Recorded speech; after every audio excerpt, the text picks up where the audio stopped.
Fala aí, crente! Após as férias de 2 semanas, voltamos. É isso aí, e voltamos com tudo. Vamos falar sobre finanças hoje. Vamos falar sobre, dinheiro. Estou aqui com meu parceiro, Diego. Fala aí, crente! Tudo bem? Tudo bom? E Tudo aí, bom. como foi de férias? Bom. Não teve férias, né? Trabalhou o tempo todo. Férias, eu ouvi dizer que pra tirar férias tem que ter dinheiro. É por isso que a gente trouxe esse cara aqui hoje. Eita, vamos aprender sobre dinheiro. Então apresenta nosso convidado. Vai. Não, vamos fazer melhor. Não, diga. Vou deixar ele se apresentar. Isso. Boa? Boa.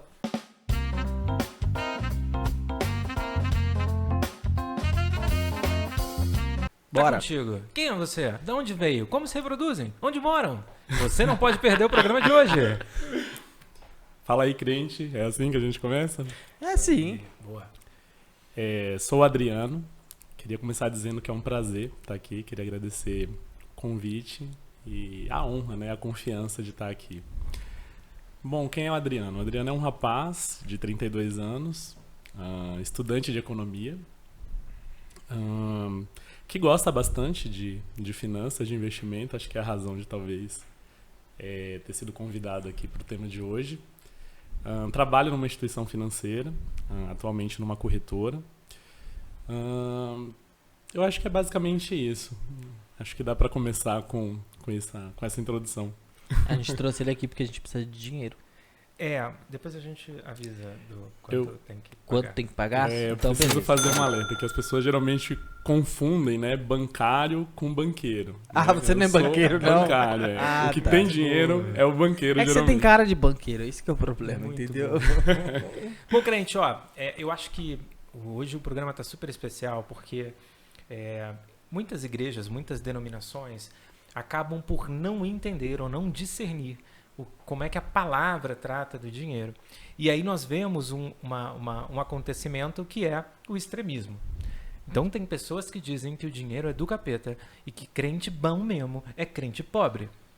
Os franciscanos. Outras pessoas dizem que crente abençoado mesmo é crente rico. É que prospera. E a gente fica perguntando, e nós? E nós que estamos no... Cadê nossa vez aí nessa história?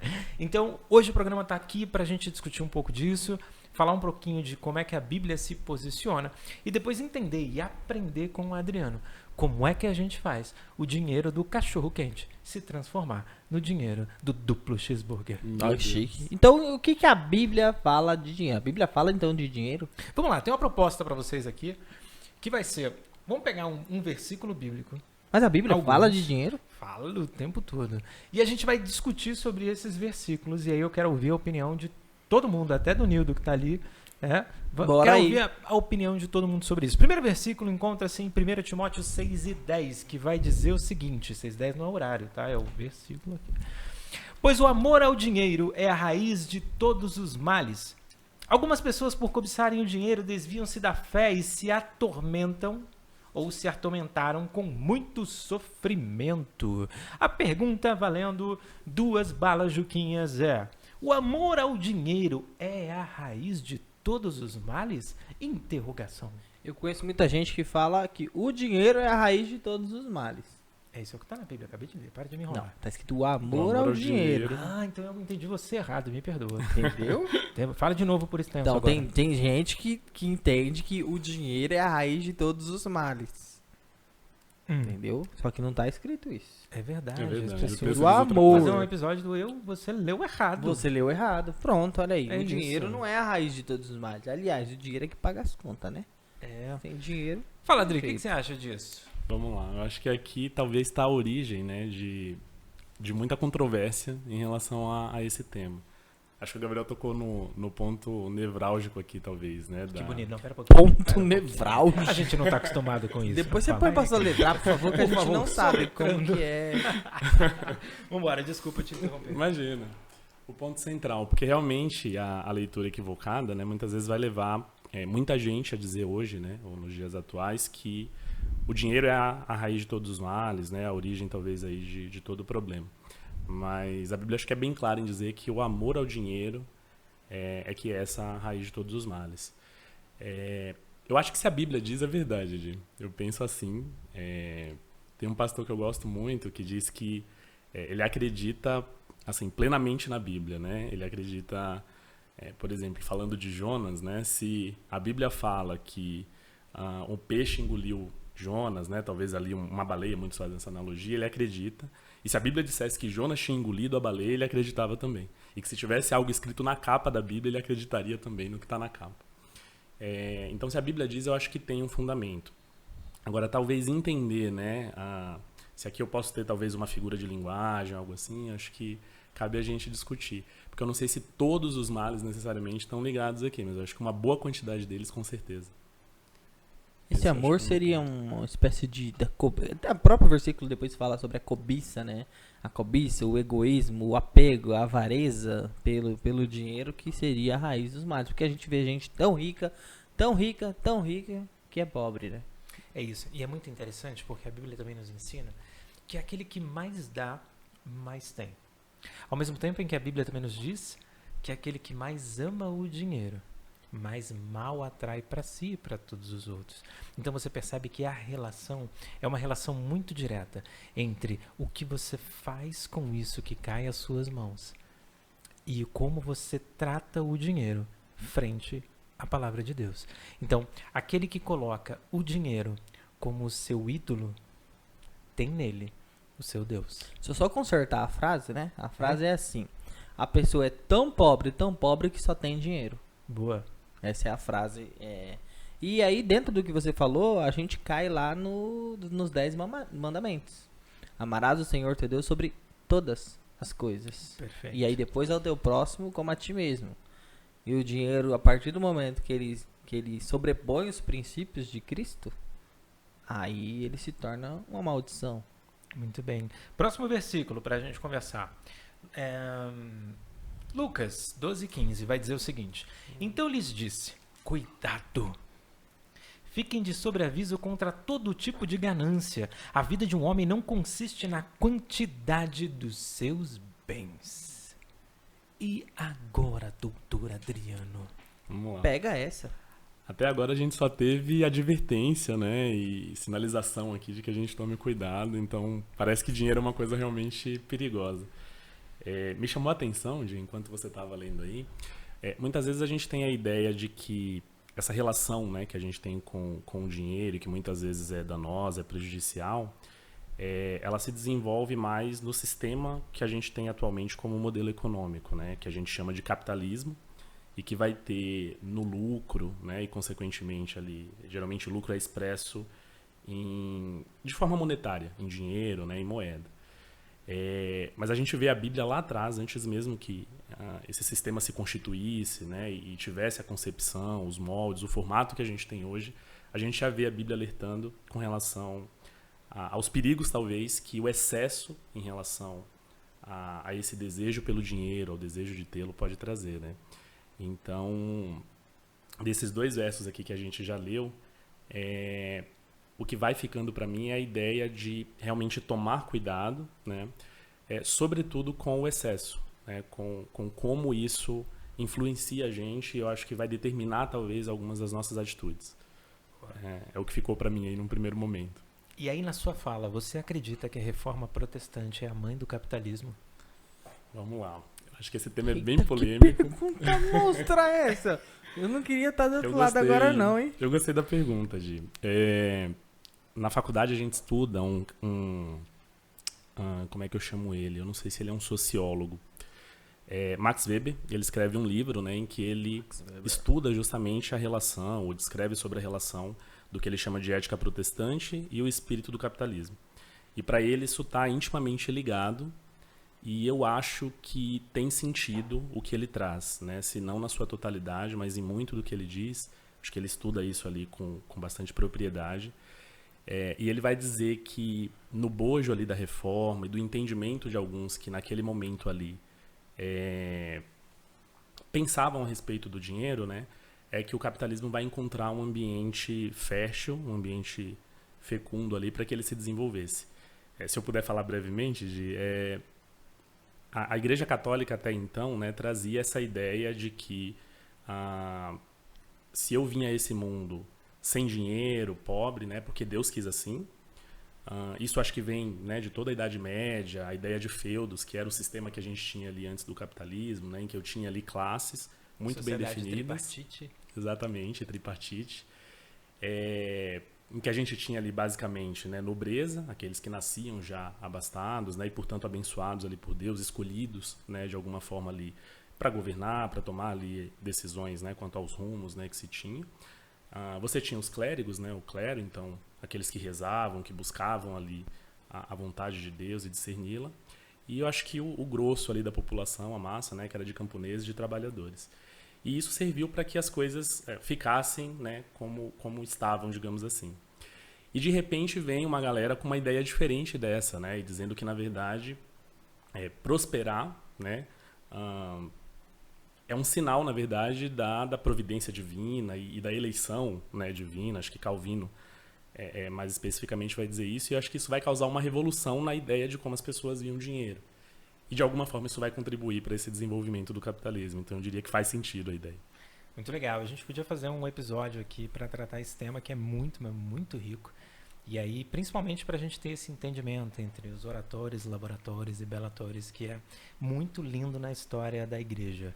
Mas fantástico, achei. Trazer um episódio sobre história, até porque nós temos especialista em história. Adriano aqui tá do convidado. nosso lado. Não, eu sou o que gosta de história, né? O especialista tá do Diego, lado. quando faz palestra, gente, a gente fala, Diego, 1h30, tá? Ele vai 3 horas e meia, e a gente tem que ficar puxando, Diego, é hora do almoço. É por isso que eu achei que o pessoal não me convidava porque era ruim. Mas você acha que por isso. porque combinam horários. E ele vai embora e o pessoal vai embora na palestra também. Vamos fazer um shift aqui, não. Peraí. Aliás, deixa eu fazer uma propaganda. Olha, você que é pastor de igreja, líder de jovens, nosso presbítero Diego, além de pregador, é palestrante. Ele já deu palestra em vários retiros de jovens e também ele prega. Lá no Padroeira já deve ter pregado umas 4 vezes. Na Vilhara nem se conta, né? Porque ele prega direto na Vilhara. Mas, pois é, agendas abertas. Pregador e palestrante, presbítero Diego Ribeiro. Esse é o momento jabá aqui, né?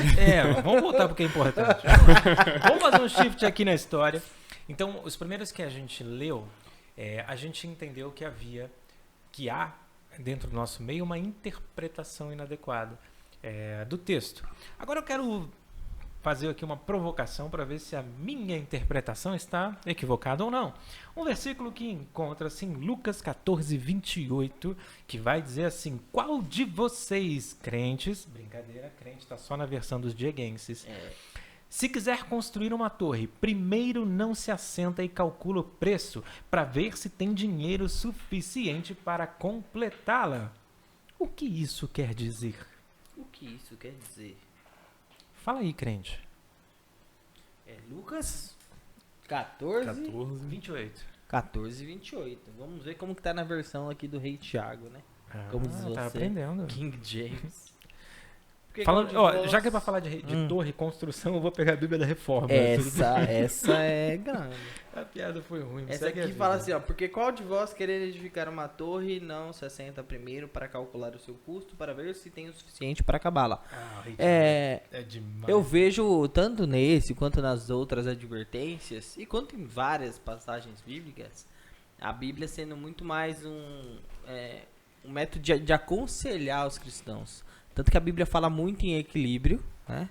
E aqui estaria falando, olha, você vai fazer traduzindo, né, para nossas vidas. Você vai fazer um projeto? Você vai fazer alguma coisa? Espera aí. Senta, veja a base, veja se você tem condições de fazer e entraria no que a gente vai aprender hoje no planejamento, né? Planejamento financeiro. Fala aí, crente, o que você acha?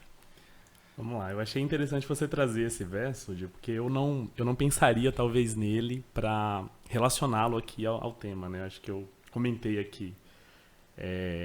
Eu não tinha ideia de que havia tantos textos, né, na Bíblia falando realmente de dinheiro. Eu lembrava desse primeiro que a gente leu, né? Malaquias alguns mais clássicos. 3:10, né? Que fala do dízimo, Mas ele aqui vai trazer, né? Acho que a gente muda um pouco aqui a toada, o tom. Então eu vinha com um tom de advertência, né? Eu até continuo, talvez aqui com um tom de advertência, mas agora olhando para um outro aspecto, né? Da importância realmente do planejamento, né? Você vai iniciar qualquer empreendimento, né? Qualquer empreitada, e Cristo vai falar da importância aqui de que eu calcule, né, se eu tenho condições. E isso traz para a gente também, acho que uma reflexão a respeito da importância disso. Eu acho que a gente não elencou, não comentou aqui de um outro texto que talvez venha na contramão desse, e aí eu queria, se possível, de falar um pouco do contexto desse aqui também, né? Eu acho que é interessante porque aqui Cristo está falando do reino, né? Num contexto mais geral, esse versículo está inserido num contexto em que Cristo está falando da importância da gente pensar se tem condições de segui-lo, né? De renunciar, de ir até o fim. Mas isso traz realmente para a gente um insight, né? A respeito de como a gente lida também com a provisão, com as finanças, né? Com os recursos que a gente tem. E aí eu pensei, em oposição aqui a esse texto, no texto que ele vai falar em que a gente não deve se preocupar com o dia de amanhã, né? E não se preocupar ali em levar o embornal, né? Se preocupar com o que vestir. Então, aparentemente, aqui a gente tem textos em direções opostas. Mas eu gostei muito do insight, da maneira como você viu, porque eu acho que traz realmente um olhar, né? Um foco para essa preocupação que deve existir, na minha opinião, né? Eu acho que, sobretudo no sistema que a gente vive, né? A gente não embora não sejamos daqui, como a gente gosta de dizer, mas a gente vive aqui, a gente está aqui temporariamente, né? E aqui, quando eu digo aqui, eu digo na Terra. E o sistema em que a gente vive, né, é regido por questões financeiras, né? Enfim, eu não consigo me manter, sobreviver, né? Ter uma subsistência ali digna, se eu não tiver ali uma provisão mínima, né, adequada. E eu acho que isso exige planejamento. Então, acho que esse texto realmente abre os nossos olhos para a importância desse aspecto do planejamento também. Tava vendo uma pregação esses dias e o pastor estava falando assim: nós, cristãos, acreditamos que vamos viver no reino de Deus nos céus. Aí quando Deus vem e abre a possibilidade de nós vivermos uma parte do reino dele na terra para sermos abençoados, a gente rejeita, não se planeja, abandona isso e senta e fala: não andeis ansiosos pelo que é vez de comer. Ou seja, vou esperar a providência divina, vou esperar Deus descer com o maná do céu. E ele mostrando ali, ó, caminha aqui, vai trabalhar, tira, como diz um amigo meu, tira o bumbum da cadeira, bebê. Então é muito isso também, né? Às vezes a gente tem uma preguicinha esperando que Deus faça tudo, e não é assim também, né? A gente tem que ralar, trabalhar e se planejar, principalmente financeiramente, porque senão não só o amor ao dinheiro é a raiz de todos os males, como também o desaforo com o dinheiro é a raiz de muita gente falida hoje, né? É muito legal. Eu gosto muito desse tipo de pensamento, mas eu queria voltar um pouquinho ao início, se é que eu posso chamar assim. Legal. Vamos imaginar como é que era a primeira proposta de reino de Deus para o homem, que foi o Éden. E aí eu pergunto para vocês, onde estava a preocupação do homem com relação a se vestir, a comer, a andar, a se proteger no Éden? Zero. Acho que no primeiro momento ela não existia, né? E não existia. Então, é muito legal, porque Jesus às vezes nos leva a lembrar como é que o reino foi constituído e como deveria ser. Porque, de fato, no Éden havia tudo à disposição para o homem, para que ele pudesse guardar o único e melhor momento que ele tinha, que era o entardecer, que era o andar com Deus. Então, o que eu vejo muito legal, e às vezes a gente faz essa diferença, é que o tempo todo Jesus está anunciando o reino vindouro, mas ele também anuncia como é que a gente se prepara para o reino vindouro. Então, eu vejo nesse texto algumas pessoas usando a frase certa para o reino errado, não é? Às vezes eu falo assim, como é que nós, ainda aqui nesse reino, nos preparando para o reino vindouro, tomamos uma atitude tão imóvel, no sentido de não, eu tenho que esperar, tudo vai cair do céu na minha mão e etc. Com isso a gente faz um shift e transforma Deus em como se fosse o gênio do Aladim, em que Deus tem que fazer tudo cair na minha mão. Quando Deus te cria com uma capacidade espetacular para realizar. E eu sempre falo isso, eu falo, aquilo que você tem capacidade para realizar, o Espírito Santo vai te motivar a fazer e você vai conseguir. Aquilo que é fora do seu alcance, aquilo que é espiritual, aquilo que não tem a ver com esse reino, aí deixa com Deus. Eu sempre dou o exemplo de Jesus quando chega à porta do sepulcro de Lázaro, que ele podia ter transformado aquela pedra em uma borboleta, porque ele tinha poder para isso. Sem dúvida. Mas ele manda as pessoas tirarem a pedra, porque tirar a pedra eu e você conseguimos. Trazer Lázaro de volta, não. E é muito legal porque eu vejo que o reino espiritual tem uma força direta no reino físico. Então a gente precisa lembrar que como é que isso tudo que a gente está vendo aqui foi construído? Através de uma palavra. A palavra de Deus. Deus falou e as coisas aconteceram, se fizeram. Ou seja, de algo que inexiste, porque você não pode pegar a palavra, se fez tudo que existe. Então o que eu sinto às vezes a gente mistura as estações, não é? Mas concordo absurdamente com você que mesmo num contexto de Jesus nos preparando para o reino vindouro, ele coloca uma dúvida no meu e no teu coração, que é, antes de fazer qualquer coisa, você minimamente pensou no que você vai fazer? Sim. E eu acho que esse é o objetivo da gente ir para o nosso próximo papo. A ideia é, será que os crentes têm pensado no que fazer?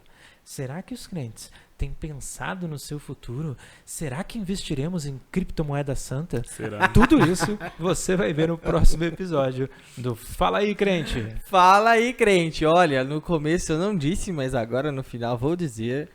Curte o nosso vídeo, se inscreve no canal, compartilha em todas as suas redes sociais. Hoje tem quase que 1 milhão de redes sociais aí. Então, arroba Fala aí Crente Podcast, YouTube, Instagram e TikTok.